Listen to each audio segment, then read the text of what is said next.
My grandmother was Norwegian. The Norwegians know all about witches, for Norway, with its black forests and icy mountains, is where the first witches came from. My father and my mother were also Norwegian, but because my father had a business in England, I had been born there and had lived there and had started going to an English school. Twice a year, at Christmas and in the summer, we went back to Norway to visit my grandmother. This old lady, as far as I could gather, was just about the only surviving relative we had on either side of our family.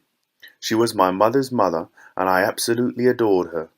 When she and I were together, we spoke in either Norwegian or in English. It didn't matter which. We were equally fluent in both languages, and I have to admit that I felt closer to her than to my mother.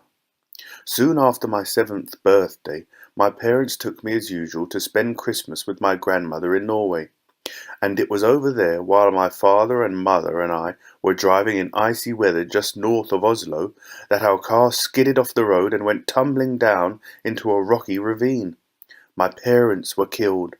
I was firmly strapped into the back seat and received only a cut on the forehead. I won't go into the horrors of that terrible afternoon. I still get the shivers when I think about it. I finished up, of course, back in my grandmother's house with her arms around me tight, and both of us crying the whole night long.